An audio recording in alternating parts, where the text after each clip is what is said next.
আজি আমি আলোচনা কৰিম তৃতীয় আৰু চতুৰ্থ বৰ্গৰ বাবে কেইটামান ৰাজনৈতিক কুৱেশ্যন অৰ্থাৎ পলিটিকেল সায়েন্সৰ MCQ। প্ৰথম কুৱেশ্যনটো আছে, ৰাষ্ট্ৰৰ আইন কানুন কোনে তৈয়াৰ কৰে? অপশ্যন নম্বৰ এ হৈছে কাৰ্যপালিকা, বি হৈছে ন্যায়পালিকা, চি হৈছে সংসদ, ডি হৈছে চৰকাৰ। ইয়াৰ শুদ্ধ উত্তৰ পাবলৈ আমি ভিউ এনচাৰত ক্লিক কৰিব লাগিব। ইয়াৰ শুদ্ধ উত্তৰ হৈছে অপশ্যন নম্বৰ চি, সাংসদসকলে। ইয়াৰ পিছৰটো দেখিম।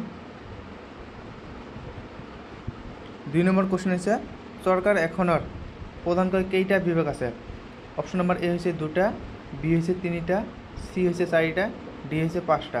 আমি ভিউ এনচাৰত ক্লিক কৰিম আৰু শুদ্ধ উত্তৰ পাই যাম। ইয়াৰ শুদ্ধ উত্তৰ হৈছে অপশ্যন নম্বৰ বি, 3টা বিভাগ আছে। ইয়াৰ পিছৰটো দেখিম। ভাৰতত কেই বছৰৰ মূৰে মূৰে সাধাৰণ নিৰ্বাচন অনুষ্ঠিত হয়? একেবাৰে সহজ কুৱেশ্যন এইটো, যিটো আমাৰ MP ইলেকশ্যন হয় কেই বছৰৰ মূৰে মূৰে হয়? নিশ্চয় 5 বছৰৰ মূৰে মূৰে হয়। গতিকে ইয়াৰ শুদ্ধ উত্তৰ হৈছে অপশ্যন নম্বৰ ডি। ভিউ এনচাৰত ক্লিক কৰিম, শুদ্ধ উত্তৰ হৈছে অপশ্যন নম্বৰ ডি। ইয়াৰ পিছৰটো দেখিম। 4 নম্বৰ কুৱেশ্যন হৈছে, গ্ৰীক দাৰ্শনিক এৰিষ্টটলে কেইটা মূল নীতিৰ ওপৰত ভিত্তি কৰি চৰকাৰৰ শ্ৰেণী বিভাজন কৰিছিল? অপশ্যন নম্বৰ এ হৈছে 1টা, বি হৈছে 3টা, চি হৈছে 2টা আৰু ডি হৈছে 4টা। আমি ভিউ এনচাৰত ক্লিক কৰিম। ইয়াৰ শুদ্ধ উত্তৰ হৈছে অপশ্যন নম্বৰ চি, 2টা। ইয়াৰ পিছৰটো হৈছে, এৰিষ্টটলৰ মতে এক ব্যক্তি চৰকাৰৰ বিকৃত ৰূপটো কি?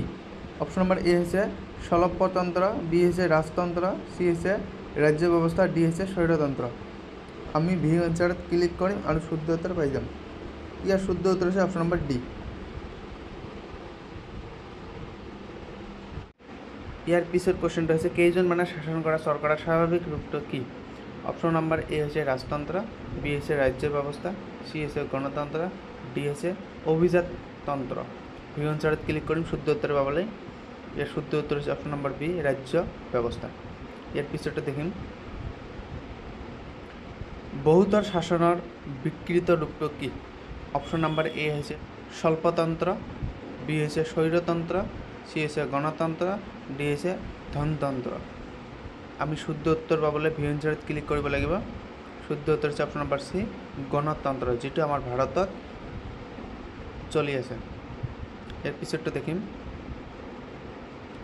ইয়াৰ পিছৰটো হৈছে, একনায়কত্ববাদত কেইজনৰ হাতত ক্ষমতা ন্যস্ত থাকে? অপশ্যন নম্বৰ এ হৈছে বহুতৰ হাতত, বি হৈছে এজনৰ হাতত, চি হৈছে দুজনৰ হাতত, ডি হৈছে 5জনৰ হাতত। যিহেতু ইয়াত একনায়কত্ববাদৰ কথা কৈছে, গতিকে ইয়াৰ শুদ্ধ উত্তৰ হ'ব অপশ্যন নম্বৰ বি, এজনৰ হাতত। ইয়াৰ পিছৰটো দেখিম। সীমিত ৰাজতন্ত্ৰ ক'ত আছে?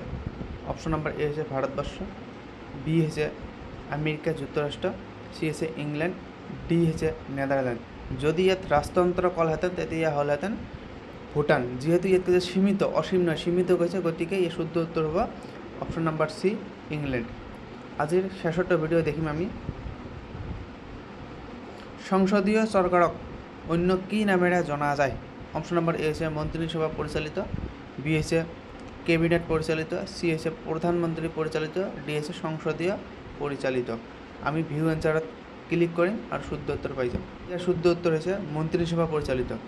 আজিৰ ভিডিঅ' এইখিনিয়ে। যদি ভিডিঅ'টো ভাল লাগিলে লাইক কৰিব আৰু সদায় এনেধৰণৰ ভিডিঅ' পোৱাৰ কাৰণে চেনেলটো ছাবস্ক্ৰাইব কৰিবলৈ নাপাহৰিব।